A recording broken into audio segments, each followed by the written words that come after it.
Zero to Hero with the Self-Study Channel. Hello students, welcome. आज हम शुरू कर रहे हैं हमारा चैप्टर नंबर 15, जिसका नाम है structure of atoms and nuclei. ये एक बहुत ही इंपॉर्टेंट चैप्टर है और आज हम इसका पार्ट 1 कवर करेंगे, द न्यूक्लियर एटम। इस पार्ट में हम एक तरह से टाइम ट्रैवल करने वाले हैं। हम देखेंगे कि कैसे एटम के बारे में जो हमारी पुरानी सोच थी वो एक सिंगल एक्सपेरिमेंट से पूरी तरह बदल गई। सोचो, एक मॉडल था जिसे सब लोग सही मानते थे, पर फिर एक एक्सपेरिमेंट हुआ और उसने सब कुछ बदल के रख दिया। तो चलिए देखते हैं कि आज हम क्या क्या पढ़ने वाले हैं। सबसे पहले हम थॉमसन के पुडिंग मॉडल से शुरुआत करेंगे। उसके बाद हम उस एक्सपेरिमेंट की गहराई में जाएंगे जिसने सब कुछ बदला, द अल्फा स्कैटरिंग एक्सपेरिमेंट। फिर उसके रिजल्ट से जो नया मॉडल निकला, रदरफोर्ड्स न्यूक्लियर मॉडल, उसको समझेंगे। थोड़ी सी कैलकुलेशन भी करेंगे, ये देखने के लिए कि न्यूक्लियस का साइज कैसे पता लगाया गया। फिर रदरफोर्ड के मॉडल में क्या कमियां थी, उस पर भी नजर डालेंगे। और हाँ, आखिर में कुछ एग्जाम के लिए इंपॉर्टेंट क्वेश्चंस की प्रैक्टिस भी करेंगे। तो चलिए शुरू करते हैं। ओके, तो हमारा पहला टॉपिक है थॉमसन्स पुडिंग मॉडल। देखो, किसी भी नई चीज को समझने के लिए ना ये जानना बहुत जरूरी है कि उससे पहले लोग क्या सोचते थे। और 1911 से पहले एटम के बारे में पूरी साइंटिफिक कम्युनिटी की सोच इसी मॉडल पे टिकी हुई थी। तो आखिर ये मॉडल था क्या? जे थॉमसन, वही साइंटिस्ट जिन्होंने इलेक्ट्रॉन की खोज की थी, उन्होंने एक आइडिया दिया। उन्होंने कहा कि एटम एक सॉलिड स्फीयर की तरह है, जिसमें पॉजिटिव चार्ज एक समान यानी यूनिफॉर्मली फैला हुआ है, बिल्कुल एक तरबूज की तरह। जैसे तरबूज का लाल वाला हिस्सा पॉजिटिव चार्ज हो और उसमें जो काले बीज होते हैं वो इलेक्ट्रॉन्स की तरह उसमें फंसे हुए हैं। इसलिए इसको प्लम पुडिंग मॉडल या वाटरमेलन मॉडल भी कहते हैं। और हाँ, उन्होंने ये भी कहा कि atom as a whole electrically neutral होता है, मतलब जितना पॉजिटिव चार्ज है उतना ही टोटल नेगेटिव चार्ज भी है। ये आइडिया सुनने में काफी आसान और लॉजिकल लगता था, पर इसका कोई एक्सपेरिमेंटल प्रूफ नहीं था। तो अब साइंस तो प्रूफ मांगती है ना? इस प्लम पुडिंग मॉडल की सच्चाई को टेस्ट करने के लिए द ग्रेट अर्नेस्ट रदरफोर्ड के कहने पर उनके 2 जूनियर्स हैंस गाइगर और अर्नेस्ट मार्सडेन ने एक बड़ा ही ब्रिलियंट एक्सपेरिमेंट डिजाइन किया। और यही वो एक्सपेरिमेंट है जिसने आगे जाकर फिजिक्स की पूरी डायरेक्शन ही बदल दी। इसे हम कहते हैं द अल्फा स्कैटरिंग एक्सपेरिमेंट। चलिए इसके सेटअप को थोड़ा डिटेल में समझते हैं। सबसे पहले एक लीड का बॉक्स लिया गया जिसके अंदर एक रेडियो एक्टिव सोर्स था। यह सोर्स एक मशीन गन की तरह high energy alpha particles fire कर रहा था। अब सवाल यह है कि अल्फा पार्टिकल्स क्या होते हैं? सिंपल है, ये हीलियम एटम का न्यूक्लियस होते हैं जिनके ऊपर +2e का पॉजिटिव चार्ज होता है। तो इन पार्टिकल्स की, जिनकी एनर्जी 5.5 मेगा इलेक्ट्रॉन वोल्ट्स थी, एक पतली सी बीम को एक बहुत ही पतली सोने की पत्ती यानी गोल्ड फॉइल पर टारगेट किया गया। अब जब पार्टिकल्स उस फॉइल से टकरा पर इधर उधर बिखरे, उन्हें डिटेक्ट करने के लिए एक सर्कुलर स्क्रीन लगाई गई जिसके ऊपर जिंक सल्फाइड की कोटिंग थी। जब भी कोई अल्फा पार्टिकल स्क्रीन से टकराता, वहां एक छोटी सी चमक, एक सिंटिलेशन पैदा होती, जिसे एक घूमने वाले माइक्रोस्कोप से देखकर काउंट किया जाता था। बड़ा ही स्मार्ट सेटअप था। और आपको पता है वो गोल्ड फॉइल कितनी पतली थी? सिर्फ 2.1 × 10⁻⁻7 मीटर्स, यानी इतनी पतली कि उसमें गोल्ड के एटम्स की सिर्फ कुछ हजार लेयर्स ही थीं। अब इतनी पतली फॉइल ही क्यों ली? इसका एक बहुत ही इंपॉर्टेंट रीजन था। साइंटिस्ट ये चाहते थे कि जब अल्फा पार्टिकल फॉइल से गुजरे तो उसके रास्ते में ज्यादा से ज्यादा एक ही एटम आए। अगर फॉइल मोटी होती तो पार्टिकल एक के बाद एक कई एटम से टकरा सकता था और उससे जो डेटा मिलता वो बहुत कंफ्यूजिंग हो जाता। सिंगल कोलिजन से ही असली कहानी पता चल सकती थी। हम आगे बढ़ें और रिजल्ट्स देखें, उससे पहले एक बहुत ही कॉमन सवाल का जवाब दे देते हैं जो एग्जाम्स में हमेशा पूछा जाता है कि इस एक्सपेरिमेंट में अल्फा पार्टिकल्स ही क्यों यूज किए गए, इलेक्ट्रॉन्स या प्रोटॉन्स क्यों नहीं? ये एक बहुत सोची समझी चॉइस थी। इसके पीछे 2 मेन कारण थे। पहला, अल्फा पार्टिकल्स काफी भारी होते हैं। एक्चुअली एक इलेक्ट्रॉन के मुकाबले ये लगभग 7000 गुना ज्यादा हेवी होते हैं। तो सोचो, एक भारी ट्रक के सामने अगर एक छोटी सी साइकिल आ जाए तो ट्रक को क्या फर्क पड़ेगा? कुछ नहीं। वैसे ही एटम के हल्के फुल्के इलेक्ट्रॉन्स इस भारी अल्फा पार्टिकल का रास्ता नहीं बदल सकते थे। और दूसरा रीजन था उनका पॉजिटिव चार्ज, क्योंकि इन पर +2e का चार्ज है। ये एटम के अंदर फैले हुए पॉजिटिव चार्ज के लिए एक परफेक्ट प्रोब या जासूस का काम कर सकते थे। पॉजिटिव रिपल्शन से ही तो एटम का राज खुलना था। तो इन शॉर्ट ये इस काम के लिए बेस्ट टूल थे।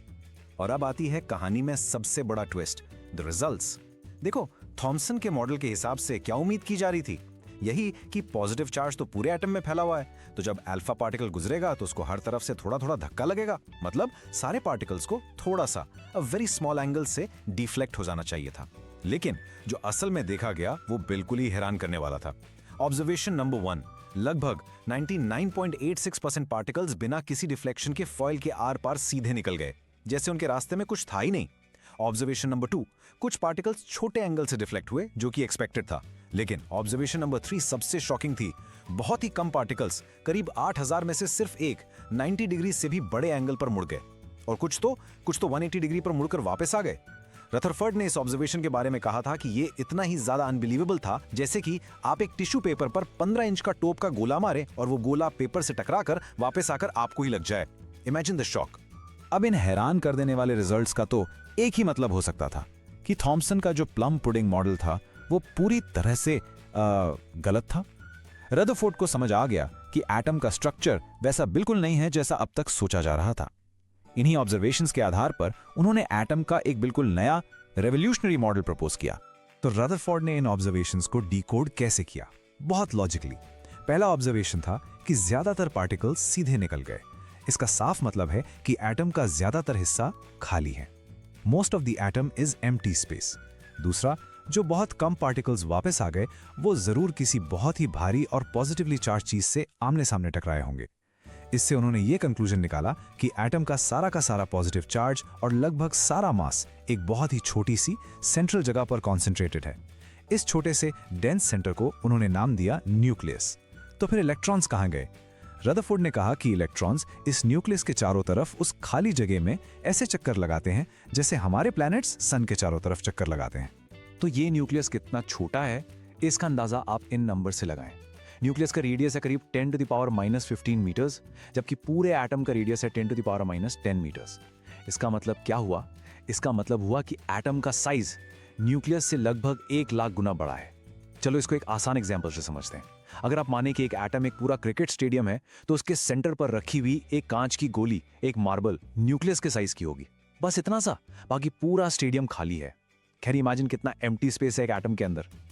अब आपके मन में यह सवाल जरूर आ रहा होगा कि रदरफोर्ड ने इस इतने छोटे न्यूक्लियस के साइज का अंदाजा लगाया कैसे?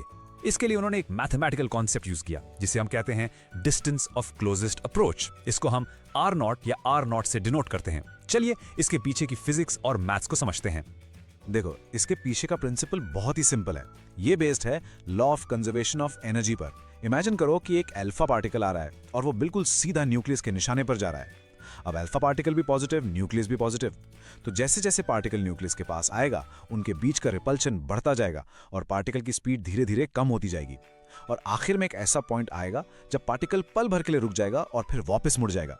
यही जो सबसे कम दूरी है जहां तक वो पहुंच पाया, उसे ही डिस्टेंस ऑफ क्लोजेस्ट अप्रोच या R0 कहते हैं। अब इस पॉइंट पर हुआ क्या? पार्टिकल के पास जो शुरू में सारी काइनेटिक एनर्जी थी वो उस रिपल्शन के अगेंस्ट काम करने में खर्च हो गई और इलेक्ट्रोस्टैटिक पोटेंशियल एनर्जी में बदल गई। तो सीधा सा इक्वेशन बना, initial kinetic energy is equal to potential energy at distance R0। और P का फॉर्मूला डालकर हमें मिलता है Ke equals to 1/4πε0 into 2E ZE/R0। अब बस थोड़ी सी अलजेब्रा है। हम पिछले इक्वेशन को रीअरेंज करते हैं R0 के लिए। तो R0 को लेफ्ट साइड पर ले आते हैं और Ke को राइट साइड पर नीचे ले जाते हैं और हमें मिल जाता है ये इंपॉर्टेंट फॉर्मूला। ये फॉर्मूला हमें उस R0 की वैल्यू देता है। एक बात ध्यान रखना, ये न्यूक्लियस का एग्जैक्ट साइज नहीं है बल्कि एक अपर लिमिट है, क्योंकि पार्टिकल तो रिपल्शन की वजह से पहले ही मुड़ गया, वो न्यूक्लियस की सरफेस से टकराया नहीं। तो असल न्यूक्लियस का साइज इस R0 से थोड़ा छोटा ही होगा। चलिए, थ्योरी तो समझ ली। अब इस कॉन्सेप्ट को बिल्कुल पक्का करने के लिए एक न्यूमेरिकल प्रॉब्लम सॉल्व करते हैं। ऐसे सवाल आपके बोर्ड एग्जाम्स और कॉम्पिटिटिव एग्जाम्स में बहुत आते हैं, तो इस पर पूरा ध्यान देना। सवाल यह है कि हमें R0 निकालना है एक 5 मेगा इलेक्ट्रॉन वोल्ट के अल्फा पार्टिकल के लिए जो यूरेनियम न्यूक्लियस से टकराने जा रहा है। यूरेनियम का एटॉमिक नंबर Z हमें 92 दिया गया है। स्टेप 1, सबसे पहले हम फॉर्मूला लिख लेंगे। स्टेप 2, अब सारी वैल्यूज को उनकी जगह पर रखेंगे। देखो, 1/4πε0 की वैल्यू होती है 9 × 10⁻9। Z की जगह 92, E की जगह 1.6 × 10⁻19। अब आते हैं काइनेटिक एनर्जी पर। यहाँ एक गलती नहीं करनी है। एनर्जी हमें 5 MeV दी है, लेकिन हमें उसे SI यूनिट यानी जूल्स में कन्वर्ट करना पड़ेगा। 1 MeV होता है 1.6 × 10⁻13 जूल्स। तो 5 MeV हो गया 5 × 1.6 × 10⁻13 जूल्स। जब आप सारी वैल्यूज फॉर्मूला में डाल देंगे और फिर आएगा स्टेप 3 कैलकुलेशन। इस पूरी इक्वेशन को जब आप आराम से सॉल्व करेंगे तो आपका आंसर आएगा R0 is approximately equal to 5.3 × 10⁻14 metres. तो रदरफोर्ड का मॉडल एक जबरदस्त सक्सेस था। इसने एटम की एक ऐसी तस्वीर दी जो पहले किसी ने सोची नहीं थी। लेकिन साइंस की यही खूबसूरती है, जब आप एक प्रॉब्लम सॉल्व करते हैं तो अक्सर दो नई प्रॉब्लम्स खड़ी हो जाती हैं। जब रदरफोर्ड के इस प्लैनेटरी मॉडल को क्लासिकल फिजिक्स के उसूलों पर परखा गया तो दो बहुत बड़ी गड़बड़ सामने आई। पहली और सबसे बड़ी प्रॉब्लम थी एटम की स्टेबिलिटी को लेकर। देखो, रदरफोर्ड ने कहा कि इलेक्ट्रॉन न्यूक्लियस के चारों तरफ घूम रहा है, जैसे अर्थ सन के चारों तरफ। लेकिन क्लासिकल फिजिक्स कहती है कि कोई भी चीज जो सर्कल में घूमती है वो कंटिन्यूअसली एक्सेलरेट कर रही होती है। और मैक्सवेल की थ्योरी ऑफ इलेक्ट्रोमैग्नेटिज्म कहती है कि कोई भी एक्सेलरेटिंग चार्ज्ड पार्टिकल जैसे कि हमारा इलेक्ट्रॉन वो एनर्जी रेडिएट करेगा, मतलब इलेक्ट्रोमैग्नेटिक वेव्स यानी लाइट छोड़ेगा। अब सोचो, अगर इलेक्ट्रॉन घूमते घूमते लगातार एनर्जी खोता रहेगा तो वो थक जाएगा, उसका ऑर्बिट छोटा होता जाएगा और वो एक स्पाइरल पाथ बनाते हुए सिर्फ 10⁻16 सेकंड्स में न्यूक्लियस के अंदर जाकर क्रैश हो जाएगा। लेकिन हम जानते हैं कि एटम्स स्टेबल होते हैं, ये दुनिया स्टेबल है। तो ये मॉडल एटम की स्टेबिलिटी को एक्सप्लेन नहीं कर पाया। अब आते हैं दूसरी प्रॉब्लम पर। यह प्रॉब्लम जुड़ी थी एटॉमिक स्पेक्ट्रा से। अगर इलेक्ट्रॉन स्पाइरल बनाता हुआ न्यूक्लियस की तरफ जा रहा है तो उसके घूमने की स्पीड और रेडियस दोनों लगातार बदल रहे हैं। इसका मतलब वो हर पॉसिबल फ्रीक्वेंसी की लाइट एमिट करेगा। और जब हम ऐसी लाइट को एक प्रिज्म से देखते तो हमें एक कंटिन्यूअस स्पेक्ट्रम मिलना चाहिए था, यानी एक पूरा रेनबो जिसमें सारे कलर्स आपस में मिले हुए होते हैं। लेकिन जब साइंटिस्ट ने रियल एटम्स के स्पेक्ट्रम को देखा तो उन्हें कुछ और ही मिला। उन्हें मिला लाइन स्पेक्ट्रा, मतलब पूरे रेनबो की जगह सिर्फ कुछ स्पेसिफिक कलर्स की पतली पतली शार्प लाइंस, एक बारकोड की तरह। रदरफोर्ड का मॉडल ये एक्सप्लेन नहीं कर पाया कि एटम्स सिर्फ कुछ फिक्स्ड कलर्स की लाइट ही क्यों एमिट करते हैं। तो अब हम एक अजीब सी सिचुएशन में फंस गए। रदरफोर्ड का मॉडल एटम के अंदर मास कहाँ है और चार्ज कहाँ है ये तो बिल्कुल सही बता रहा था, लेकिन वही मॉडल ये नहीं बता पा रहा था कि एटम स्टेबल क्यों है और वो लाइन स्पेक्ट्रा क्यों देता है। तो सवाल ये उठा कि हमारी अंडरस्टैंडिंग में आखिर कमी कहाँ है? What is the missing piece of the puzzle? और इसका जवाब क्लासिकल फिजिक्स के पास नहीं था। इस पहेली को सुलझाने के लिए एक नई तरह की फिजिक्स की जरूरत थी, जिसे हम आज क्वांटम मैकेनिक्स के नाम से जानते हैं। और इस पजल को सॉल्व करने के लिए जो अगले हीरो आगे आए उनका नाम था नील्स बोर। उन्होंने रदरफोर्ड के मॉडल में क्या चेंजेस किए और इन प्रॉब्लम्स को कैसे सॉल्व किया, ये सब हम इस चैप्टर के पार्ट 2 में। Hello students, welcome back. हम कंटिन्यू कर रहे हैं chapter 15 structure of atoms and nuclei, और ये है पार्ट 2। इसमें हम बहुत डिटेल में समझेंगे नील्स बोहर के रेवोल्यूशनरी एटॉमिक मॉडल को। याद है आपको, पिछले पार्ट में हमने देखा था कि रदरफोर्ड का मॉडल एटम की स्टेबिलिटी और लाइन स्पेक्ट्रम को एक्सप्लेन नहीं कर पाया था। तो आइए देखते हैं कि बोहर ने इन आखिर मुश्किल पजल्स को कैसे सॉल्व किया। तो आज के इस सेशन में हम क्या क्या कवर करने वाले हैं, एक नजर डालते हैं। सबसे पहले हम उस एटॉमिक स्पेक्ट्रम मिस्ट्री को समझेंगे, एक ऐसी पहेली जिसे क्लासिकल फिजिक्स सुलझा नहीं सकी। फिर हम आगे बढ़ेंगे और बोर के 3 जरूरी रूल्स को यानी पोस्टुलेट्स को डिटेल में देखेंगे, और उसके बाद हम इन्हीं रूल्स का इस्तेमाल करके मैथमेटिक्स की मदद से इलेक्ट्रॉन के ऑर्बिट का रेडियस यानी Rn और उसकी वेलोसिटी यानी Vn डिराइव करेंगे। ठीक है, तो चलिए सेक्शन 1 से शुरुआत करते हैं। यहाँ हम एक ऐसी एक्सपेरिमेंटल ऑब्जर्वेशन को एक्सप्लोर करेंगे जिसने उस वक्त के साइंटिस्ट को बिल्कुल चक्कर में डाल दिया था। ये एक ऐसी खोज थी जिसके सामने क्लासिकल फिजिक्स के सारे नियम फेल हो गए थे, और ये साफ हो गया था कि एटम को समझने के लिए एक नई सोच की जरूरत है। और वो सबसे बड़ा, सबसे जरूरी सवाल ये था, जब हम किसी गैस को, जैसे कि हाइड्रोजन गैस को गर्म करते हैं तो उससे रोशनी निकालने लगती है। अब उस समय के क्लासिकल थ्योरी के अनुसार इस रोशनी में सारे रंग होने चाहिए थे, एक कंटिन्यूअस रेनबो की तरह। लेकिन जब साइंटिस्ट ने इस रोशनी को एक प्रिज्म से देखा तो नतीजा बिल्कुल हैरान करने वाला था। वो गैस सिर्फ कुछ खास गिने चुने रंगों की रोशनी ही क्यों दे रही थी? ये एक बहुत बड़ी मिस्ट्री थी। ये देखिए आप अपनी स्क्रीन पर, ये है हाइड्रोजन गैस का इमिशन स्पेक्ट्रम। आप यहाँ साफ साफ देख सकते हैं कि ये एक रेनबो की तरह लगातार नहीं है, बल्कि इसमें तीखी अलग अलग लाइंस हैं। इन लाइंस की अलग अलग सीरीज को उनके खोजकर्ताओं के नाम दिए गए, जैसे कि लाइमन सीरीज जो अल्ट्रावायलेट रीजन में मिलती है, फिर है बामर सीरीज जिसे हम अपने आंखों से देख सकते हैं क्योंकि वो विजिबल लाइट रीजन में है, और फिर है पैस्चन सीरीज जो इंफ्रारेड रीजन में आती है। हर एक लाइन एक एटॉमिक फिंगरप्रिंट की तरह थी। तो आखिर इन अलग अलग लाइंस का मतलब क्या था? देखिए, इन लाइंस का डिस्क्रीट होना यानी अलग अलग होना एक बहुत ही गहरी सच्चाई की तरफ इशारा कर रहा था। इसका मतलब था कि एटम के अंदर एक इलेक्ट्रॉन के पास एनर्जी की कोई भी रैंडम वैल्यू नहीं हो सकती। उसकी एनर्जी के कुछ फिक्स्ड लेवल्स होने चाहिए, बिल्कुल जैसे एक सीढ़ी के डंडे होते हैं। एनर्जी क्वांटाइज थी, और ये ऑब्जर्वेशन क्लासिकल फिजिक्स के रूल्स के बिल्कुल 180 डिग्री उल्टा थी। तो अब सवाल उठता है कि इस मिस्ट्री को आखिर सॉल्व कैसे किया गया। यहाँ पर एंट्री होती है नील्स बोर की। बोर ने एक बहुत ही ब्रिलियंट काम किया। उन्होंने क्लासिकल फिजिक्स के कुछ पुराने आइडियाज को लिया और उन्हें मैक्स प्लैंक की नई क्वांटम थ्योरी के साथ मिक्स कर दिया, और इन दोनों को मिलाकर 3 बहुत ही हिम्मत वाले रेवोल्यूशनरी रूल्स पेश किए। इन्हीं रूल्स को हम बोर्स पोस्टुलेट्स कहते हैं। ये है वो 3 पोस्टुलेट्स जो बोर के पूरे मॉडल की नींव है, उसकी फाउंडेशन है। पहला, स्टेबल ऑर्बिट्स का कॉन्सेप्ट, दूसरा एंगुलर मोमेंटम का क्वांटाइजेशन, और तीसरा एनर्जी ट्रांजिशंस का नियम।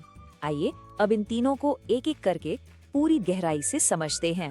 बोर का पहला पोस्टुलेट ये कहता है कि इलेक्ट्रॉन न्यूक्लियस के चारों तरफ किसी भी ऑर्बिट में नहीं घूमता, वो सिर्फ कुछ खास स्टेबल सर्कुलर ऑर्बिट्स में ही घूम सकता है। और सबसे इम्पोर्टेंट बात, जब तक वो इन स्पेशल ऑर्बिट्स में है वो बिल्कुल भी एनर्जी रेडिएट नहीं करेगा।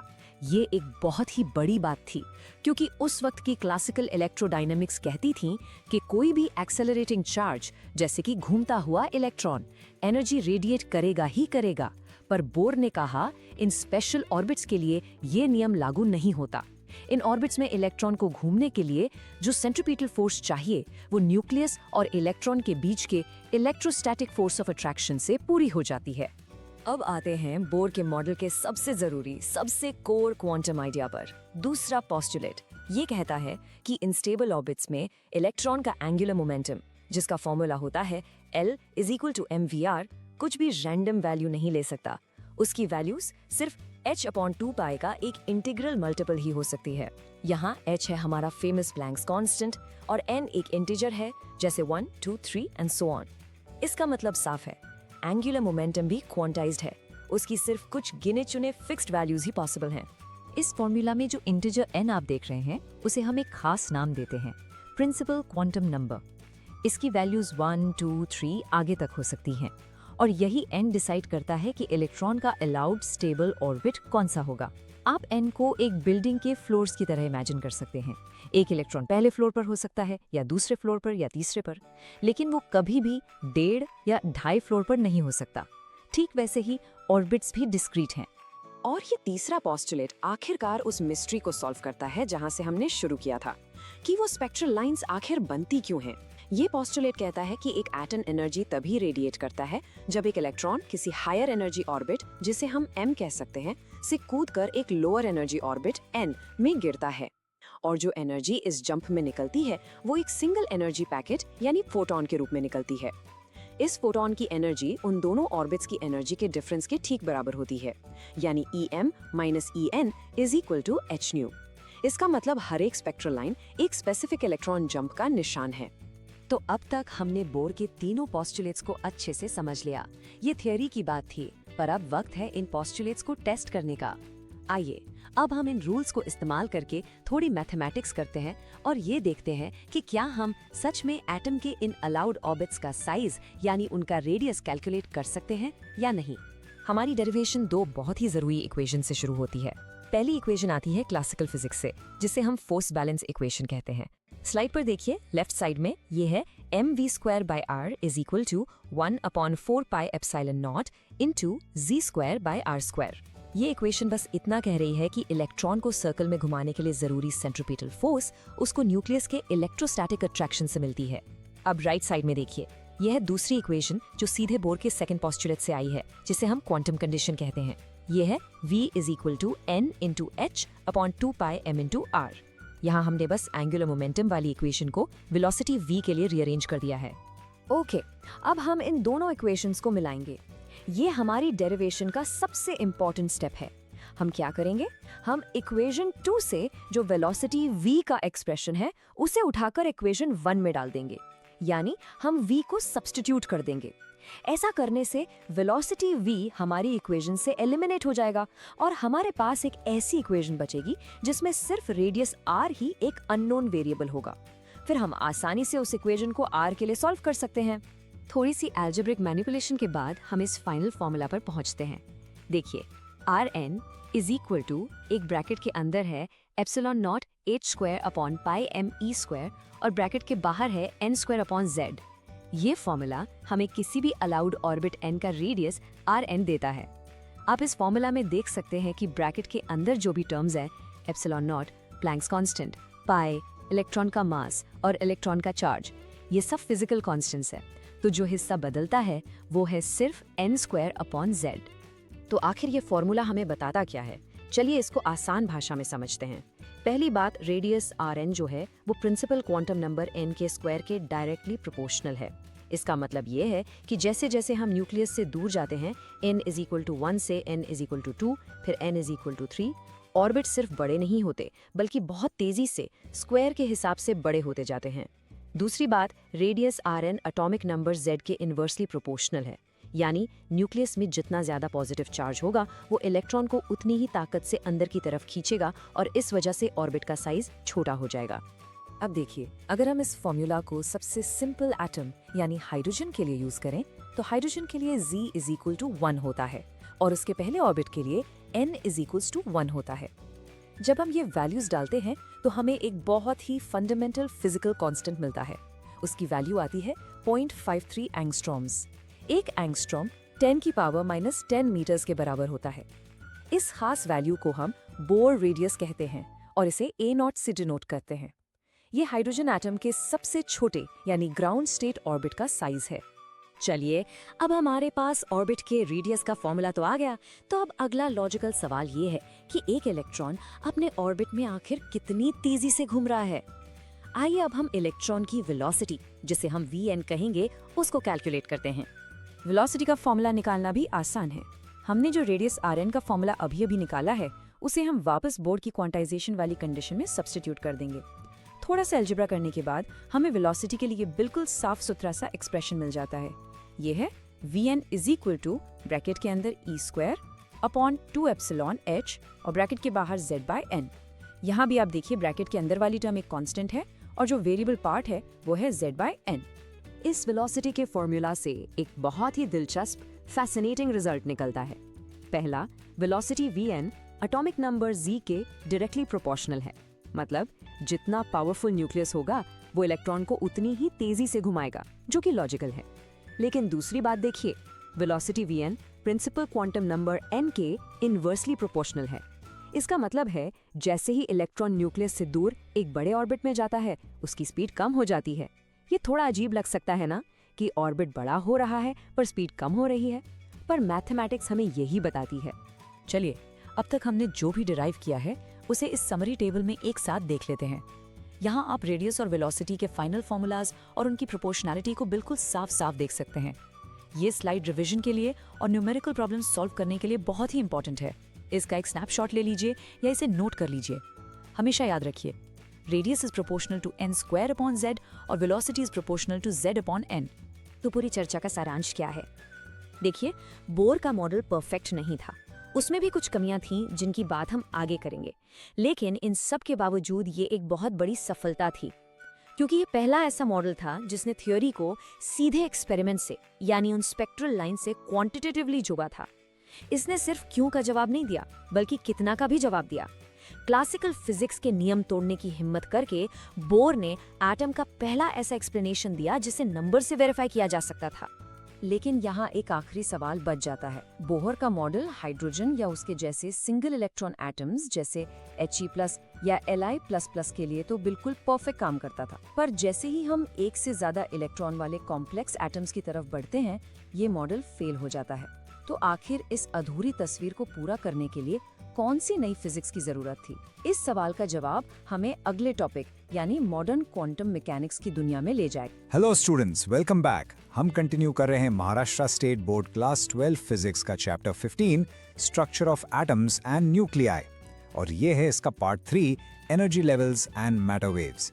देखो, पिछले पार्ट में हमने बोर के एटम मॉडल को समझा था और उसके रेडियस का फॉर्मूला भी डिराइव किया था। तो आज हम दो बहुत ही इंपॉर्टेंट सवालों के जवाब ढूंढने वाले हैं। पहला कि आखिर बोर के ऑर्बिट में घूम रहे उस इलेक्ट्रॉन के पास टोटल एनर्जी होती कितनी है, और दूसरा सबसे बड़ा सवाल कि ये ऑर्बिट्स हमेशा फिक्स्ड यानी क्वांटाइज्ड ही क्यों होते हैं। चलिए इन मिस्ट्रीज को सॉल्व करते हैं। तो चलिए देखते हैं कि आज हम क्या क्या कवर करने वाले हैं। सबसे पहले हम शुरू करेंगे इलेक्ट्रॉन की टोटल एनर्जी निकालने से, पूरा डेरिवेशन स्टेप बाय स्टेप। फिर जब एनर्जी का फॉर्मूला मिल जाएगा तो हम इन एनर्जी लेवल्स को एक डायग्राम से विजुअलाइज करेंगे ताकि एक क्लियर पिक्चर बने। इसके बाद हम अपनी इस थ्योरी को असल दुनिया की ऑब्जर्वेशन से जोड़ेंगे राइटबर्ग फॉर्मूला की मदद से। और आखिर में सबसे इंटरेस्टिंग पार्ट, हम डी ब्रोगली की ब्रिलियंट एक्सप्लेनेशन समझेंगे जो इस सब के पीछे का क्यों बताती है। Ready? Let's begin. Okay, so let's get right into it. हमारा पहला सेक्शन है total energy of the electron. यहाँ हमारा गोल बहुत क्लियर है, हमें स्टेप बाय स्टेप तरीके से बोर ऑर्बिट में मौजूद एक इलेक्ट्रॉन की टोटल एनर्जी का फाइनल एक्सप्रेशन डिराइव करना है। अच्छा सोचिए, एक इलेक्ट्रॉन जो न्यूक्लियस का चक्कर लगा रहा है, उसके पास एनर्जी कहाँ से आई? वेल, उसके पास दो तरह की एनर्जी है। एक तो उसके मोशन की वजह से, उसकी स्पीड की वजह से, जिसे हम हमेशा कहते हैं काइनेटिक एनर्जी, और दूसरी एनर्जी है उसकी पोजीशन की वजह से, क्योंकि वो न्यूक्लियस के पॉजिटिव चार्ज से अट्रैक्ट हो रहा है, राइट? इस एनर्जी को हम कहते हैं इलेक्ट्रोस्टैटिक पोटेंशियल एनर्जी। तो बिल्कुल सिंपल है, जब हम इन दोनों को यानी काइनेटिक और पोटेंशियल एनर्जी को जोड़ देंगे तो हमें मिलेगी उसकी टोटल एनर्जी। चलिए सबसे पहले शुरुआत करते हैं काइनेटिक एनर्जी यानी के से। इसका फॉर्मूला तो आप सबको पता है, K is equal to half mv²। Simple, लेकिन हमें इसे रेडियस r के टर्म्स में लाना है। तो कैसे करें? याद कीजिए पार्ट 2 से हमने फोर्स बैलेंस इक्वेशन बनाई थी सर्कुलर मोशन के लिए। जो सेंट्रीपिटल फोर्स चाहिए यानी mv²/r, वो कहां से मिलता है? वो मिलता है न्यूक्लियस और इलेक्ट्रॉन के बीच के इलेक्ट्रोस्टैटिक अट्रैक्शन से, जो है Ze²/4πε0r²।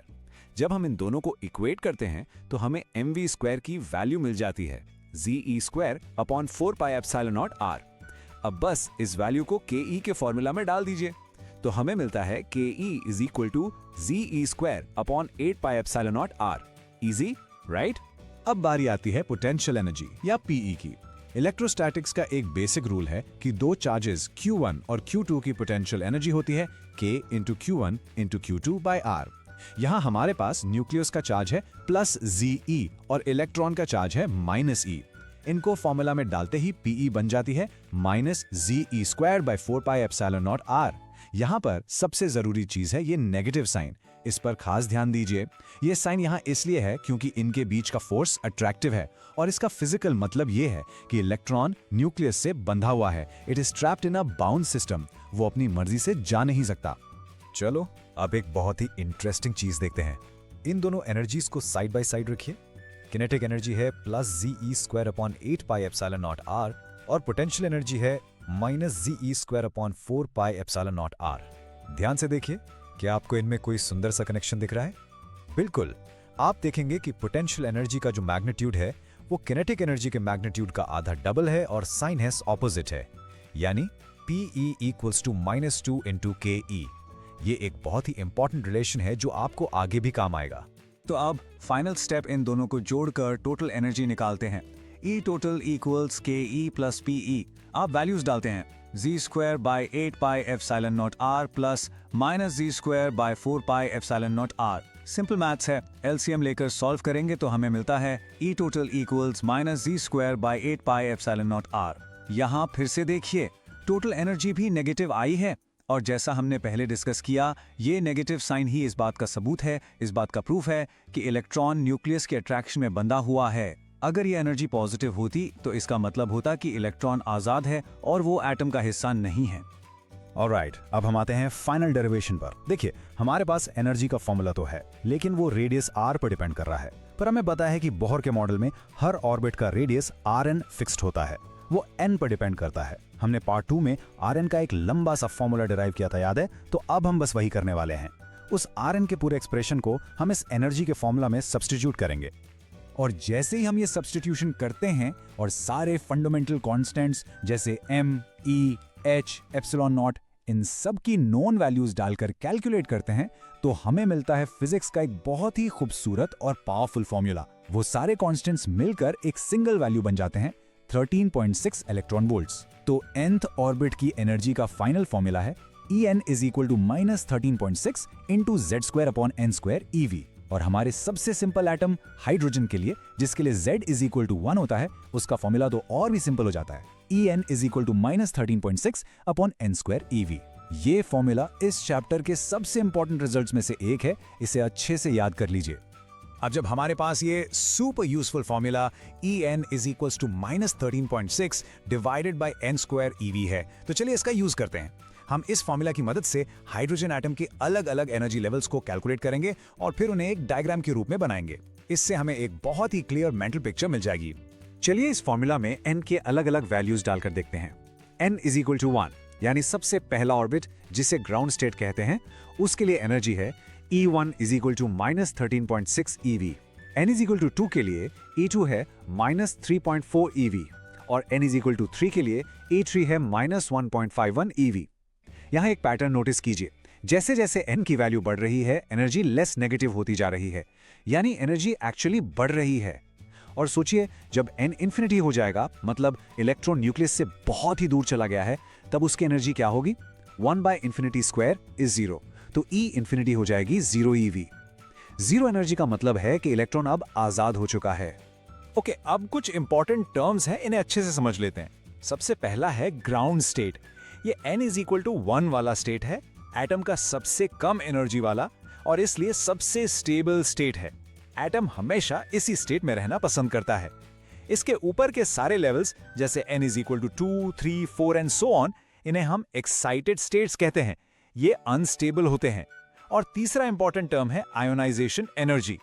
ये वो मिनिमम एनर्जी है जो ग्राउंड स्टेट के इलेक्ट्रॉन को देनी पड़ती है ताकि वो एटम से पूरी तरह आजाद हो जाए, यानी n is equal to infinity तक पहुंच जाए। क्योंकि हाइड्रोजन की ग्राउंड स्टेट एनर्जी -13.6 eV है, तो उसे आजाद करने के लिए यानी 0 एनर्जी तक लाने के लिए हमें ठीक +13.6 eV एनर्जी बाहर से देनी होगी। इस डायग्राम में आप इन सारे एनर्जी लेवल्स को विजुअली देख सकते हैं। सबसे नीचे है ground state n equal to 1 at -13.6 eV। उसके ऊपर है first excited state n equal to 2 at -3.4 eV और फिर n equal to 3 at -1.51 eV। एक बहुत खास बात नोटिस कीजिए यहाँ पर, जैसे जैसे हम ऊपर जा रहे हैं n बढ़ रहा है, तो लेवल्स के बीच का गैप यानी एनर्जी डिफरेंस कम होता जा रहा है। सबसे बड़ा energy gap n equal to 1 और n equal to 2 के बीच में है। ये डायग्राम बिल्कुल एक एनर्जी लैडर जैसा है और इसकी खास बात यह है कि इलेक्ट्रॉन सिर्फ इन्हीं रंग्स पर एग्जिस्ट कर सकता है, इनके बीच में कहीं नहीं। इसे ही कहते हैं एनर्जी क्वांटाइजेशन। ओके, अब तक जो हमने देखा वो सब बोर की थ्योरी थी। फॉर्मूला डिराइव किया, डायग्राम बनाया, लेकिन साइंस में सबसे बड़ा सवाल होता है, इसका कोई प्रूफ है? क्या ये थ्योरी रियल वर्ल्ड में काम करती है? और इसका जवाब है अ बिग यस। ये मॉडल एटम से निकलने वाली लाइट, जिसे हम एटॉमिक स्पेक्ट्रा कहते हैं, उसको बिल्कुल परफेक्टली एक्सप्लेन करता है। तो चलिए इस सवाल का जवाब ढूंढते हैं। साइंटिस्ट ने बहुत पहले एक एक्सपेरिमेंट किया था। उन्होंने हाइड्रोजन गैस से भरी एक ट्यूब में से हाई वोल्टेज करंट पास किया, तो वो ट्यूब ग्लो करने लगी। लेकिन जब उन्होंने उस लाइट को एक प्रिज्म से देखा, तो उन्हें एक कंटिन्यूअस रेनबो नहीं मिला, बल्कि उसमें सिर्फ कुछ स्पेसिफिक कलर्स की शार्प लाइंस थीं। इस फिनोमेनॉन को डिस्क्रीट एमिशन स्पेक्ट्रम कहते हैं और रदरफोर्ड का मॉडल इसे बिल्कुल भी एक्सप्लेन नहीं कर पाया था। तो चलिए देखते हैं बोर का मॉडल इस मिस्ट्री को कैसे सॉल्व करता है।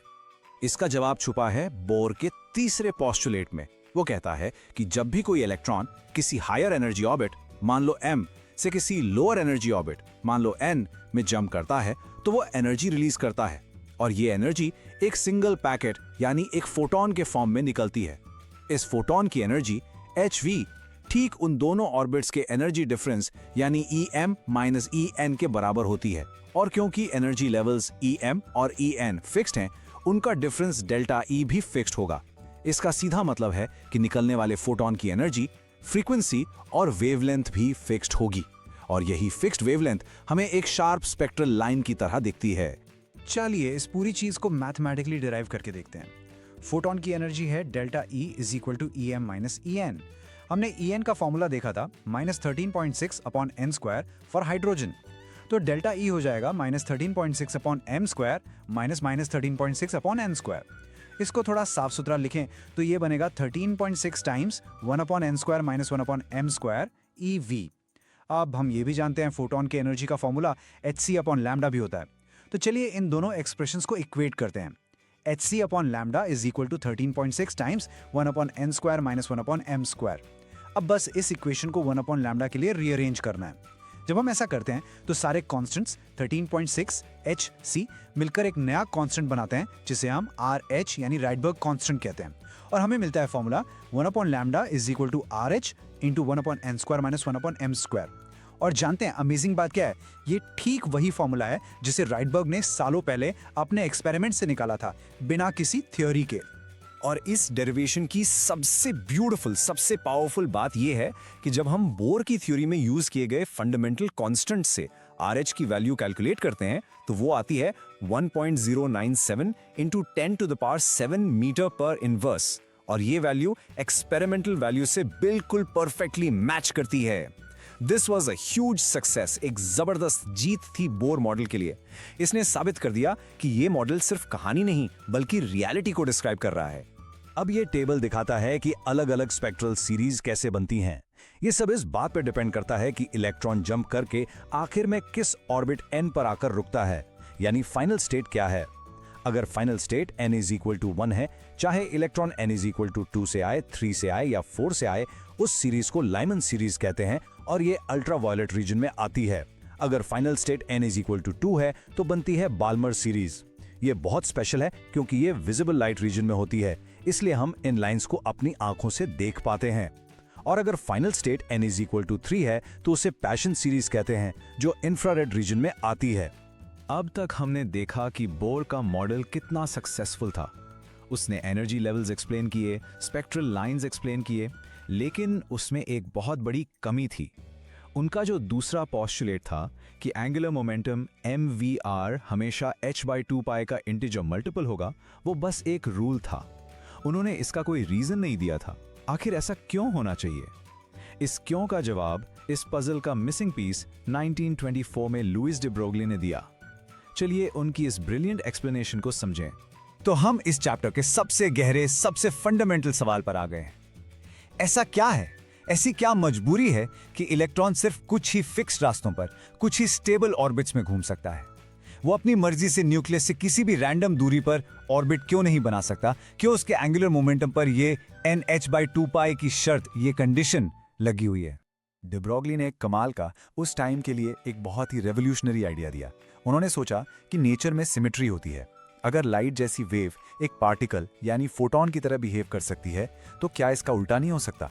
क्या एक इलेक्ट्रॉन जैसा पार्टिकल एक वेव की तरह बिहेव नहीं कर सकता?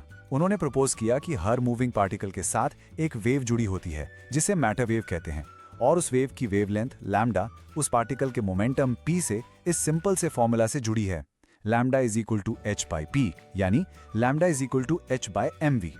तो डी ब्रोगली ने सोचा, अगर इलेक्ट्रॉन एक वेव है तो एक सर्कुलर ऑर्बिट में घूमते हुए वो वेव कैसी दिखेगी? इमेजिन कीजिए, आप एक गिटार की स्ट्रिंग को सर्कल में जोड़ देते हैं। स्टेबल वाइब्रेशन तभी आएगा जब वेव पूरा चक्कर लगाकर जब वापस आती है तो खुद से अच्छे से मिल जाए, यानी इन फेज हो। अगर वो आउट ऑफ फेज हुई तो वो खुद को ही कैंसिल कर देगी और वेव डिस्ट्रॉय हो जाएगी। इस स्टेबल पैटर्न को स्टैंडिंग वेव कहते हैं। इसके बनने की शर्त यह है कि सर्कल का पूरा सर्कमफ्रेंस 2πr उसकी वेवलेंथ का इंटीजर मल्टीपल होना चाहिए, यानी उस सर्कमफ्रेंस में पूरी 1, 2, 3 या n वेवलेंथ्स फिट होनी चाहिए। Mathematically 2πr is equal to n lambda. अब देखिए मैजिक, हम इन दोनों आइडियाज को बस जोड़ देंगे। स्टैंडिंग वेव की शर्त क्या थी? 2πr equals to n lambda.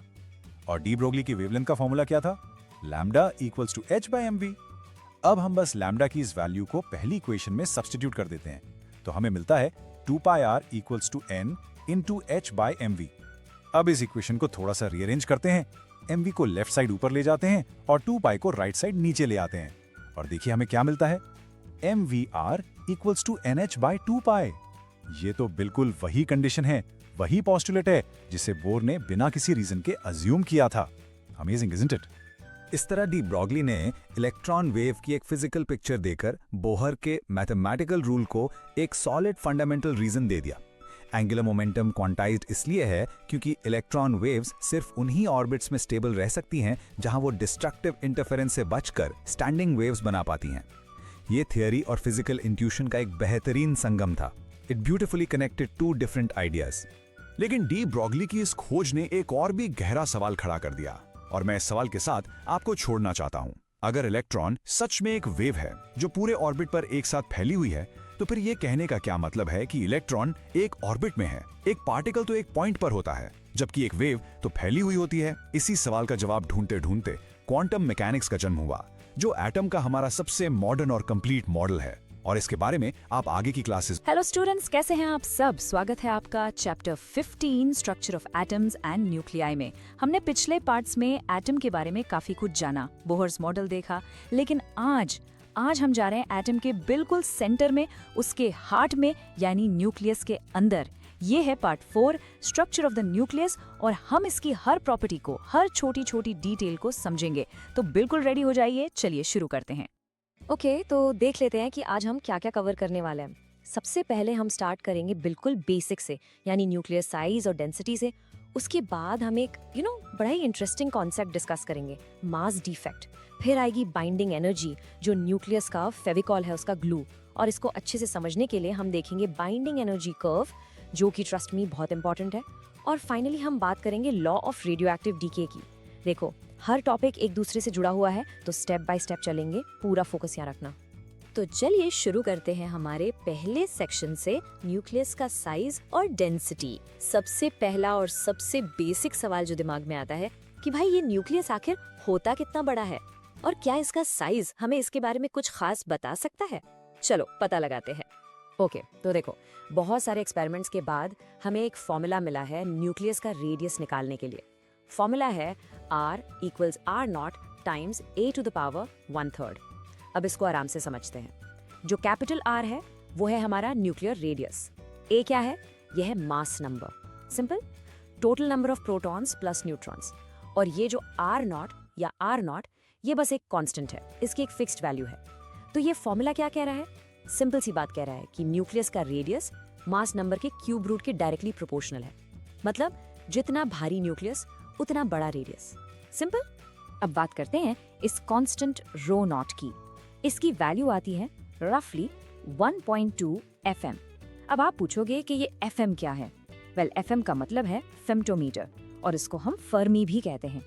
Physics में जब हम एटम और न्यूक्लियस जैसी इतनी छोटी चीजों की बात करते हैं, तो हमें इन स्पेशल यूनिट्स की जरूरत पड़ती है। तो कितना छोटा है ये फेम्टोमीटर?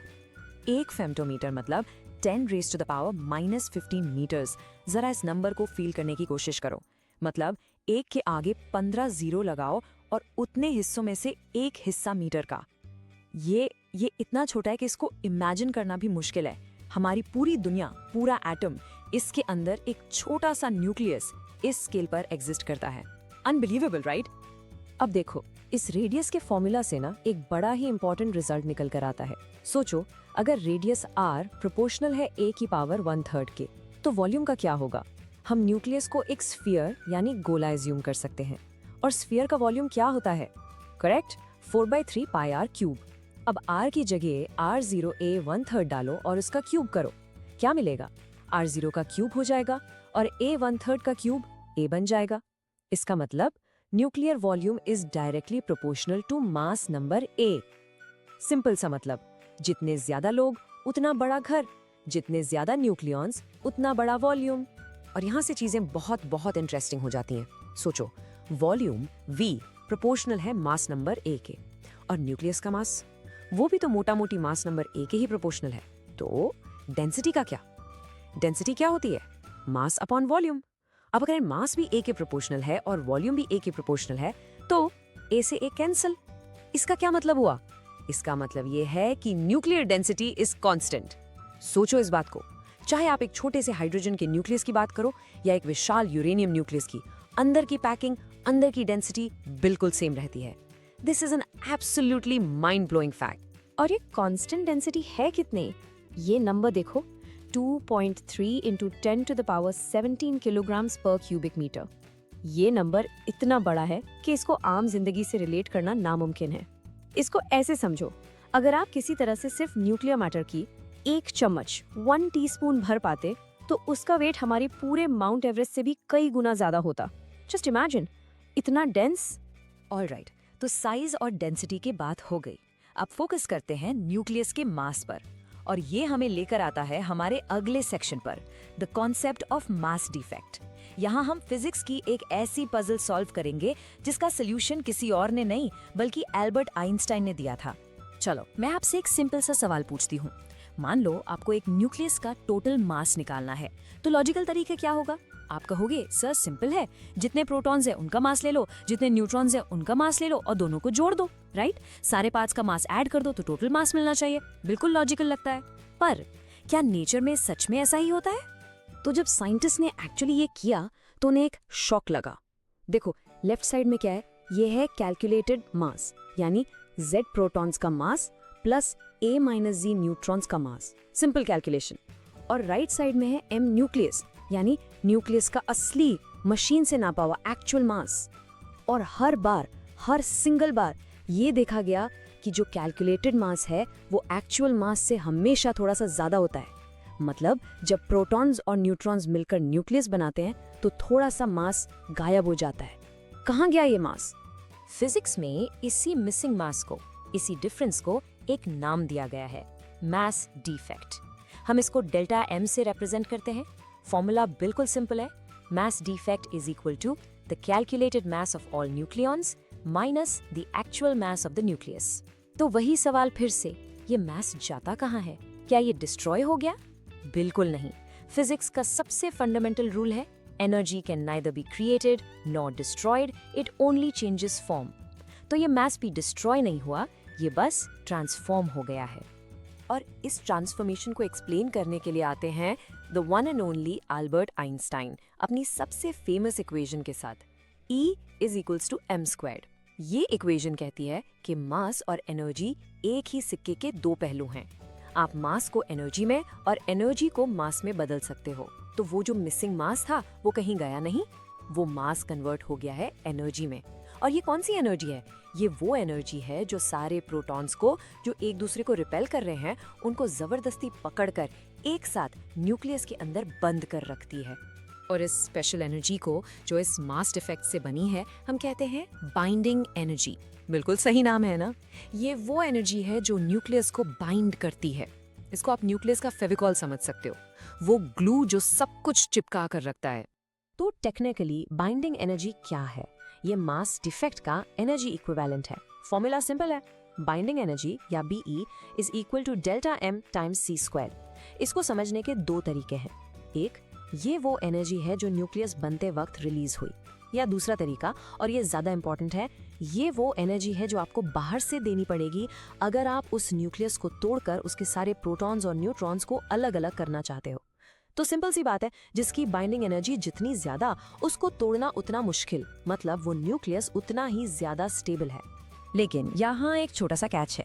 मान लो आपको आयरन और यूरेनियम की स्टेबिलिटी को कंपेयर करना है, तो क्या आप सीधे उनकी टोटल बाइंडिंग एनर्जी कंपेयर करोगे? नहीं, ये ऐसी बात हो गई कि आप एक जॉइंट फैमिली की टोटल इनकम को एक सिंगल पर्सन की इनकम से कंपेयर कर रहे हो। ऑब्वियस सी बात है, जॉइंट फैमिली में लोग ज्यादा हैं तो इनकम ज्यादा होगी। सेम यहाँ, यूरेनियम में न्यूक्लियॉन्स बहुत ज्यादा हैं तो उसकी टोटल बाइंडिंग एनर्जी ज्यादा ही होगी।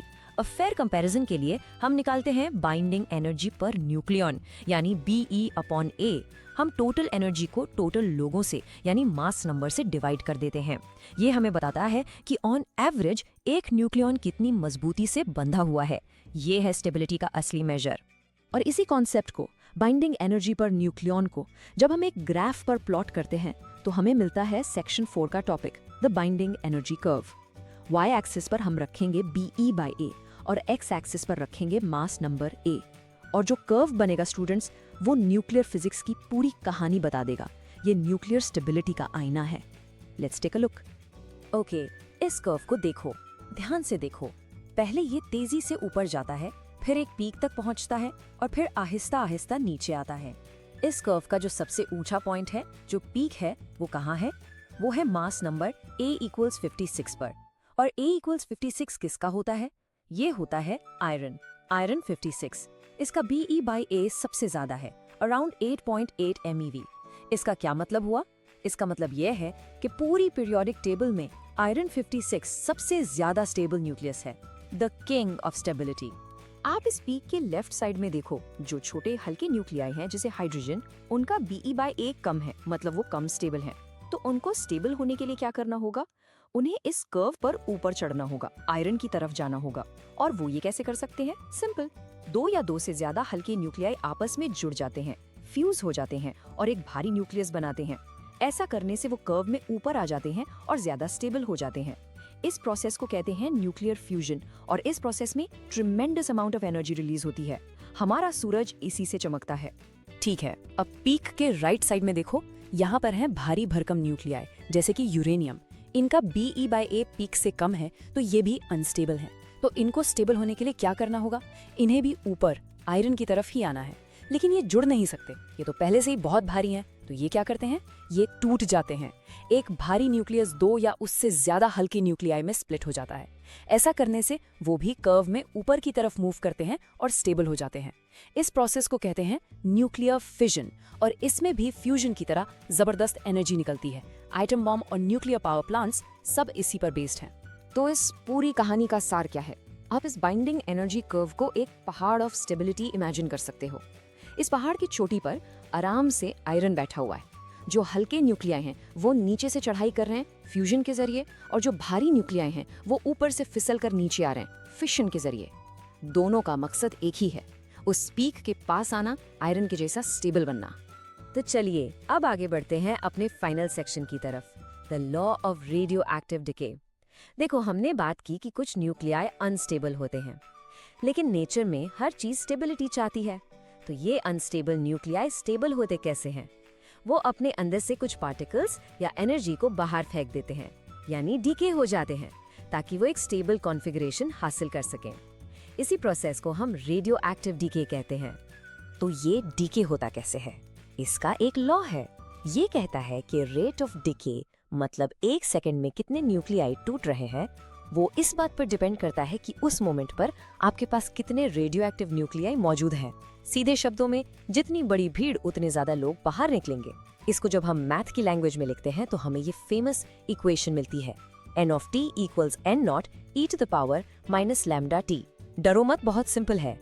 n(t) है t टाइम के बाद कितने न्यूक्लियाई बचे, n0 है शुरू में कितने थे, और ये जो लैम्डा है ना, ये है डीके कांस्टेंट। ये हर एलिमेंट का अपना अपना होता है। अगर लैम्डा की वैल्यू ज्यादा है तो डीके फास्ट होगा, अगर कम है तो डीके स्लो होगा। अब है डीके को नापने का एक और बहुत ही प्रैक्टिकल तरीका, जिसे हम कहते हैं हाफ लाइफ। नाम से क्लियर है, हाफ लाइफ वो टाइम है जिसमें आपके सैंपल के आधे न्यूक्लियाई डीके हो जाते हैं। सिंपल, मान लो आपके पास 1000 न्यूक्लियाई थे, तो एक हाफ लाइफ के बाद कितने बचेंगे? 500। एक और हाफ लाइफ के बाद उस 500 का आधा यानी 250, एंड सो ऑन। और इसका फॉर्मूला भी देख लो, T12 = 0.693/λ। इससे साफ पता चलता है कि हाफ लाइफ और डीके कांस्टेंट लैम्डा एक दूसरे के उल्टे हैं। जो चीज फास्ट डीके होती है, लैम्डा ज्यादा, उसकी हाफ लाइफ छोटी होगी। चलो एक फटाक से एग्जाम वाला प्रॉब्लम सॉल्व करते हैं इस पे। क्वेश्चन है, एक सैंपल की हाफ लाइफ 20 मिनट्स है, तो 1 घंटे बाद कितना फ्रैक्शन बचेगा? स्टेप 1, हमेशा की तरह गिवन डेटा लिखो। हाफ लाइफ है 20 मिनट्स, टोटल टाइम है 1 आवर यानी 60 मिनट्स। स्टेप 2, ये निकालो कि 60 मिनट्स में कितनी हाफ लाइफ आएंगी। सिंपल, टोटल टाइम को हाफ लाइफ से डिवाइड कर दो। 60/20 कितना हुआ? 3। तो n की वैल्यू हो गई 3। स्टेप 3, अब फॉर्मूला लगाओ। फ्रैक्शन रिमेनिंग होता है 1/2 की पावर n। यहाँ n = 3 है, तो ये हो गया 1/2 का क्यूब। Step 4, final answer. 1/2 का क्यूब होता है 1/8। सिंपल, तो 1 घंटे बाद ओरिजिनल सैंपल का सिर्फ 1/8 पार्ट ही बचेगा। तो आज हमने न्यूक्लियस की दुनिया को काफी करीब से देखा, पर जाने से पहले मैं आपके लिए एक सवाल छोड़ के जा रही हूँ। हमने कहा कि स्ट्रॉन्ग न्यूक्लियर फोर्स सबसे पावरफुल फोर्स है, तो फिर ये सिर्फ न्यूक्लियस के अंदर ही क्यों काम करती है?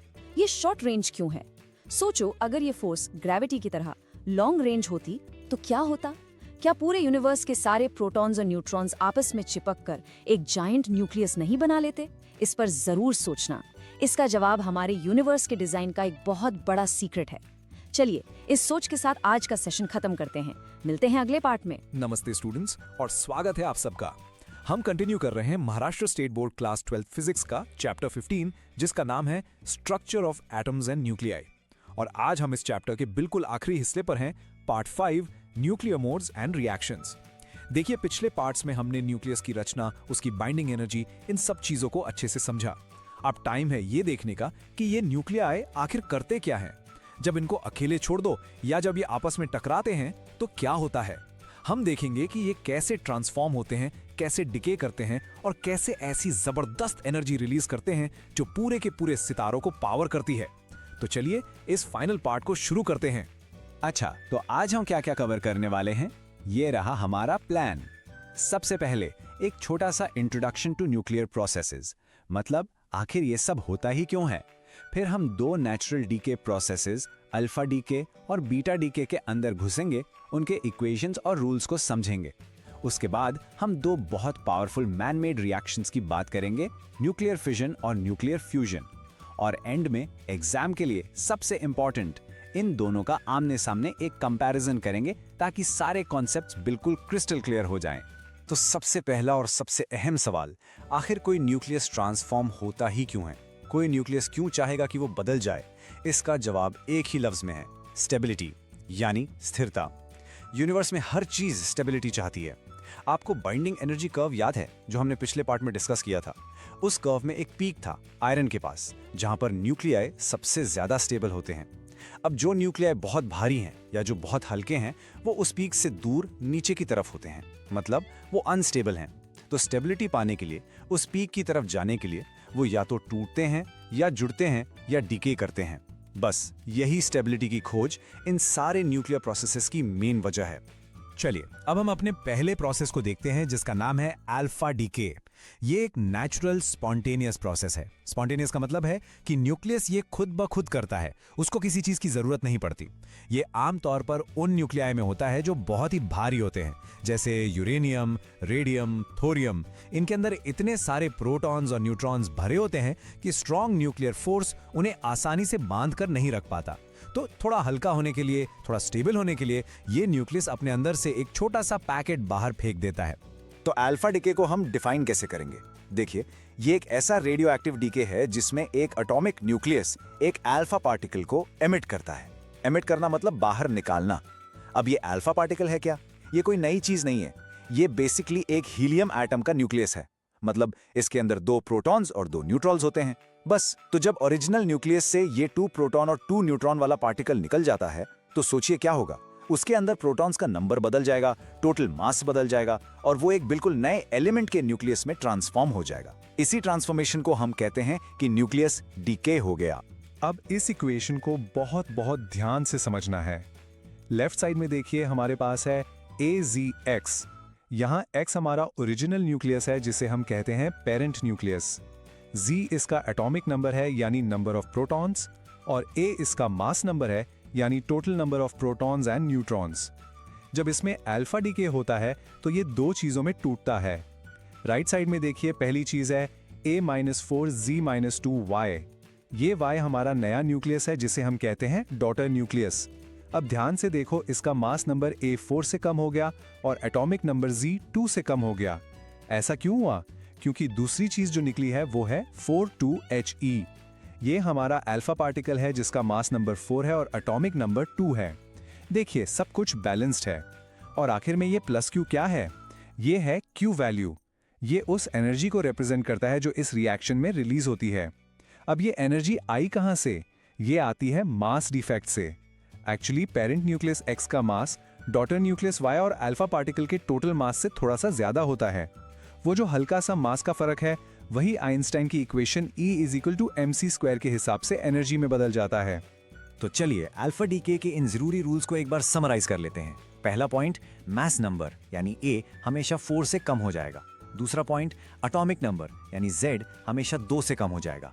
तीसरा पॉइंट, क्योंकि Z बदल गया, नंबर ऑफ प्रोटॉन्स बदल गए, इसलिए हमेशा एक नया एलिमेंट Y बन जाएगा। याद रखिए, किसी भी एलिमेंट की पहचान उसके एटॉमिक नंबर से होती है। चौथा पॉइंट, ये पूरा प्रोसेस स्ट्रॉन्ग न्यूक्लियर फोर्स की वजह से होता है। और आखिरी पॉइंट, जैसा हमने पहले भी कहा, ये प्रोसेस आमतौर पर भारी न्यूक्लिया में ही होता है। ओके, तो अल्फा डिके क्लियर है। अब आते हैं हमारे दूसरे टाइप के स्पॉन्टेनियस डिके पर, बेटा डिके। ये अल्फा डिके से काफी अलग है। अल्फा डिके में तो न्यूक्लियस से एक पूरा पैकेट बाहर निकलता था, लेकिन बेटा डिके में न्यूक्लियस के अंदर ही एक फंडामेंटल लेवल पर बदलाव होता है। एक तरह का न्यूक्लियॉन दूसरी तरह के न्यूक्लियॉन में बदल जाता है। और इस प्रोसेस के पीछे जो फोर्स है वो स्ट्रॉन्ग फोर्स नहीं है, बल्कि वीक न्यूक्लियर इंटरैक्शन है। ये नेचर की एक और फंडामेंटल फोर्स है। तो बीटा डिके की डेफिनेशन क्या हुई? ये एक ऐसा रेडियो एक्टिव डिके है जिसमें एक एटॉमिक न्यूक्लियस से एक बीटा पार्टिकल एमिट होता है। अब ये बीटा पार्टिकल दो तरह का हो सकता है, या तो ये एक बहुत हाई एनर्जी वाला इलेक्ट्रॉन हो सकता है, या फिर ये एक हाई एनर्जी वाला पॉजिट्रॉन हो सकता है। अब आप पूछेंगे पॉजिट्रॉन क्या है? पॉजिट्रॉन इलेक्ट्रॉन का ही एंटी पार्टिकल है, मतलब इसका मास बिल्कुल इलेक्ट्रॉन के बराबर होता है, लेकिन इस पर चार्ज ऑपोजिट यानी पॉजिटिव होता है। तो चलिए इसके दोनों टाइप्स को आप डिटेल में देखते हैं। ये स्लाइड बीटा डीके का पूरा कॉन्सेप्ट क्लियर कर देगी। लेफ्ट साइड पर देखिए बीटा माइनस या बीटा माइनस डीके। ये उन न्यूक्लिया में होता है जहां न्यूट्रॉन्स बहुत ज्यादा होते हैं प्रोटॉन्स के कंपैरिजन में। तो स्टेबिलिटी पाने के लिए न्यूक्लियस के अंदर एक न्यूट्रॉन N, एक प्रोटॉन P में कन्वर्ट हो जाता है। अब चार्ज को बैलेंस करने के लिए एक नेगेटिव इलेक्ट्रॉन E- भी एमिट होता है। क्योंकि एक नया प्रोटॉन बन गया तो एटॉमिक नंबर Z 1 से बढ़ जाता है। अब राइट साइड में देखिए बीटा प्लस या बीटा प्लस डीके। ये ठीक इसका उल्टा है। ये उन न्यूक्लिया में होता है जहां प्रोटॉन जरूरत से ज्यादा होते हैं। यहाँ न्यूक्लियस के अंदर एक प्रोटॉन P एक न्यूट्रॉन N में बदल जाता है। चार्ज बैलेंस करने के लिए एक पॉजिटिव पॉजिट्रॉन E+ एमिट होता है। और क्योंकि एक प्रोटॉन कम हो गया तो एटॉमिक नंबर Z 1 से घट जाता है। लेकिन यहाँ एक और पार्टिकल है, ये V जैसा सिंबल। ये है न्यूट्रिनो और एंटी न्यूट्रिनो। शुरू में जब साइंटिस्ट बीटा डीके पढ़ रहे थे तो उन्होंने देखा कि एनर्जी और मोमेंटम कंजर्व नहीं हो रहे हैं। तब वोल्फगैंग पॉली ने इन पार्टिकल्स को प्रेडिक्ट किया था। ये ऑलमोस्ट मासलेस और न्यूट्रल पार्टिकल्स हैं जो एनर्जी और स्पिन को कंजर्व करने के लिए जरूरी हैं। उनके बिना फिजिक्स के फंडामेंटल लॉज फेल हो जाते। तो बेटा डीके के इन रूल्स को अच्छे से याद कर लीजिए। सबसे important rule, mass number A दोनों ही केसेस में सेम रहता है, इसमें कोई चेंज नहीं आता। क्यों? क्योंकि एक न्यूक्लियॉन बस दूसरे टाइप के न्यूक्लियॉन में बदल रहा है, न्यूक्लियस के अंदर ही। टोटल न्यूक्लियॉन्स उतने ही रहते हैं। दूसरा रूल, बीटा माइनस डीके में एटॉमिक नंबर Z 1 से बढ़ जाता है। और तीसरा रूल, बीटा प्लस डीके में एटॉमिक नंबर Z 1 से कम हो जाता है। और आखिरी सबसे जरूरी बात कि न्यूट्रिनो या एंटी न्यूट्रिनो का निकलना बहुत जरूरी है ताकि कंजर्वेशन लॉज वैलिड रहें। अच्छा, अब तक हमने वो डीके देखे जो न्यूक्लियाई खुद ब खुद करते हैं। अब हम उन रिएक्शंस पर आ रहे हैं जिन्हें हम इंसान ट्रिगर कर सकते हैं और जिनसे बेहिसाब एनर्जी निकल सकती है। इसमें पहला है न्यूक्लियर फिजन। फिजन का मतलब ही होता है टूटना। इस प्रोसेस में हम एक भारी न्यूक्लियस को तोड़कर 2 या 2 से ज्यादा हल्के न्यूक्लियाई बनाते हैं और इस टूटा फूटी में बहुत सारी एनर्जी रिलीज होती है। हमारे जो न्यूक्लियर पावर प्लांट्स हैं वो इसी प्रिंसिपल पर काम करते हैं। इसकी फॉर्मल डेफिनेशन क्या है? न्यूक्लियर फिजन एक ऐसी न्यूक्लियर रिएक्शन है जिसमें एक heavy nucleus, for example uranium, जब किसी दूसरे पार्टिकल, आमतौर पर एक धीमी रफ्तार वाले न्यूट्रॉन से टकराता है तो वो 2 या 2 से ज्यादा छोटे टुकड़ों में यानी हल्के न्यूक्लियाई में टूट जाता है। इन टुकड़ों को फिजन फ्रैगमेंट्स कहते हैं और इस स्प्लिटिंग के दौरान बहुत ज्यादा एनर्जी रिलीज होती है। ये न्यूक्लियर फिशन का सबसे क्लासिक एग्जाम्पल है। इसको स्टेप बाय स्टेप समझें। एक धीमा न्यूट्रॉन आता है और एक यूरेनियम 235 न्यूक्लियस से टकराता है। U-235 इस न्यूट्रॉन को अपने अंदर एब्जॉर्ब कर लेता है। इससे एक टेम्पररी, बहुत ही अनस्टेबल न्यूक्लियस बनता है, यूरेनियम 236, जिसे हम U स्टार से दिखा रहे हैं। वो स्टार का मतलब है कि ये एक्साइटेड स्टेट में है। ये इतना अनस्टेबल होता है कि पलक झपकते ही ये 2 छोटे फ्रैगमेंट्स में टूट जाता है। इस एग्जाम्पल में वो बैरियम Ba और क्रिप्टन Kr हैं। लेकिन सबसे जरूरी बात यहां देखिए, इसके साथ साथ 3 नए न्यूट्रॉन्स और बहुत सारी एनर्जी भी निकलती है। यही 3 नए न्यूट्रॉन्स इस कहानी को आगे बढ़ाएंगे। और एनर्जी कितनी? सिर्फ इस नंबर को देखिए। एक अकेले सिंगल यूरेनियम 235 एटम के टूटने से लगभग 200 मेगा इलेक्ट्रॉन वोल्ट्स एनर्जी निकलती है। अब ये 200 MeV सुनने में शायद उतना बड़ा ना लगे, इसको आसान भाषा में समझते हैं। जब आप कोयले के कार्बन एटम को जलाते हैं तो आपको कुछ इलेक्ट्रॉन वोल्ट्स ईवी एनर्जी मिलती है। यहाँ हम बात कर रहे हैं 200 मेगा इलेक्ट्रॉन वोल्ट्स की। मेगा मतलब 10 लाख, यानी एक U25 एटम के टूटने से एक कार्बन एटम के जलने के कंपैरिजन में करोड़ों गुना ज्यादा एनर्जी मिलती है। This is the share power locked inside an atom. पिछली स्लाइड में जो 3 नए न्यूट्रॉन्स निकले थे उनका क्या होता है? यही 3 न्यूट्रॉन शुरू करते हैं चेन रिएक्शन। चलिए इसके स्टेप्स देखते हैं। Step 1 initiation. एक न्यूट्रॉन ने U235 को हिट किया। Step 2 fission. न्यूक्लियस टूटा और मान लीजिए 3 नए न्यूट्रॉन्स निकले। Step 3 propagation. अब ये 3 नए न्यूट्रॉन्स आगे जाकर 3 और U235 न्यूक्लियाई को हिट करेंगे। अब हर एक टक्कर से फिर से 3 नए न्यूट्रॉन्स निकलेंगे। Step 4 cascade. अब हमारे पास 9 न्यूट्रॉन्स हैं, वो आगे जाकर 9 न्यूक्लियाई को तोड़ेंगे जिससे 27 न्यूट्रॉन्स बनेंगे। फिर 81, फिर 243। ये प्रोसेस एक के बाद एक एक्सपोनेंशियली बढ़ता जाता है। अगर इस रिएक्शन को कंट्रोल कर लिया जाए जैसा न्यूक्लियर रिएक्टर्स में होता है तो हमें कांस्टेंट एनर्जी मिलती है, और अगर इसे अनकंट्रोल छोड़ दिया जाए तो कुछ ही लम्हों में इतनी एनर्जी रिलीज होती है कि एक भयानक धमाका होता है जैसा एटॉमिक बॉम्ब में होता है। चलिए अब फिशन के बिल्कुल ऑपोजिट प्रोसेस की बात करते हैं, न्यूक्लियर फ्यूजन। अगर फिशन का मतलब था टूटना, तो फ्यूजन का मतलब है जुड़ना। इस प्रोसेस में हम 2 या 2 से ज्यादा बहुत हल्के न्यूक्लियाई को आपस में जोड़कर एक थोड़ा सा भारी न्यूक्लियस बनाते हैं, और इस प्रोसेस में भी फिशन से भी ज्यादा एनर्जी रिलीज होती है। ये वही प्रोसेस है जिससे हमारा सूरज और आसमान के तमाम सितारे रोशन हैं। ये यूनिवर्स का अल्टीमेट पावर सोर्स है। इसकी ये डेफिनेशन है, न्यूक्लियर फ्यूजन एक ऐसी न्यूक्लियर रिएक्शन है जिसमें कम एटॉमिक नंबर वाले हल्के न्यूक्लियाई आपस में इतनी तेजी से टकराते हैं कि वो जुड़ जाते हैं या फ्यूज हो जाते हैं और एक भारी न्यूक्लियस बनाते हैं। और यहाँ भी जो नया न्यूक्लियस बनता है उसका मास ओरिजिनल न्यूक्लियाई के टोटल मास से कम होता है, और वही मास डिफेक्ट E=mc² के जरिए एनर्जी में बदल जाता है। हमारे सूरज के कोर में जो मेन रिएक्शन चलती है वो है प्रोटॉन प्रोटॉन साइकिल। ये स्लाइड उसकी एक समरी है। बेसिकली इसमें 4 हाइड्रोजन न्यूक्लियाई जो कि सिर्फ प्रोटॉन्स हैं 1,1H आपस में फ्यूज होते हैं, और फाइनल प्रोडक्ट क्या बनता है? एक helium nuclei 4,2H, 2 positrons E+, 2 neutrinos new, और इसके साथ निकलती है लगभग 26.7 मेगा इलेक्ट्रॉन वोल्ट्स एनर्जी। हर सेकंड हमारे सूरज में लाखों करोड़ों टन हाइड्रोजन हीलियम में बदल रही है, और इसी से हमें इतनी रोशनी और गर्मी मिल रही है। लेकिन एक सवाल है, अगर फ्यूजन इतना पावरफुल है तो हम इससे जमीन पर एनर्जी क्यों नहीं बना लेते? इसका कारण है कूलम रिपल्शन। सोचिए, आपको 2 हाइड्रोजन न्यूक्लियाई यानी 2 प्रोटॉन्स को आपस में जोड़ना है। दोनों पर पॉजिटिव चार्ज है, और हम जानते हैं कि सेम चार्जेस एक दूसरे को रिपेल करते हैं, दूर धकेलते हैं। तो इन दोनों को इतना पास लाने के लिए कि स्ट्रॉन्ग न्यूक्लियर फोर्स उन्हें पकड़ सके, आपको इस रिपल्शन वाले फोर्स को हराना पड़ेगा। और इसको हराने के लिए आपको एक्सट्रीम मतलब बहुत ही ज्यादा टेम्परेचर, करोड़ों डिग्री सेल्सियस और बहुत ज्यादा प्रेशर की जरूरत पड़ती है। ऐसी कंडीशंस नेचुरली सिर्फ सितारों के कोर में ही मिलती हैं। अब आपके दिमाग में एक डाउट आ सकता है, सूरज के इस फ्यूजन रिएक्शन से तो सिर्फ 26.7 MeV एनर्जी निकली, जबकि फिजन में तो 200 MeV निकल रही थी, तो फिजन बेहतर हुआ ना? यहाँ एक छोटा सा कैच है, हम एनर्जी को पर रिएक्शन नहीं देखते, हम उसको पर यूनिट मास या पर न्यूक्लियॉन देखते हैं। इसका मतलब है कि अगर आप 1 किलोग्राम यूरेनियम से फिशन करवाएं और 1 किलोग्राम हाइड्रोजन से फ्यूजन करवाएं, तो फ्यूजन से निकलने वाली एनर्जी फिजन से निकलने वाली एनर्जी से कई गुना ज्यादा होगी। So kilogram for kilogram fusion is a much more powerful energy source than fission. तो हमने फिजन और फ्यूजन दोनों को अच्छे से समझ लिया है। अब वक्त है इस लेक्चर के सबसे इंपॉर्टेंट हिस्से का, जहां हम इन दोनों शक्तिशाली प्रोसेसेस का एक आमने सामने कंपैरिजन करेंगे। ये आपके सारे डाउट्स क्लियर कर देगा और एग्जाम्स के लिए बहुत ही जरूरी टॉपिक है। चलिए इस टेबल को आराम से पॉइंट बाय पॉइंट देखते हैं। पहला, प्रोसेस। फिशन में एक भारी न्यूक्लियस टूटता है, फ्यूजन में हल्के न्यूक्लियाई जुड़ते हैं, बिल्कुल ऑपोजिट। दूसरा, फ्यूल।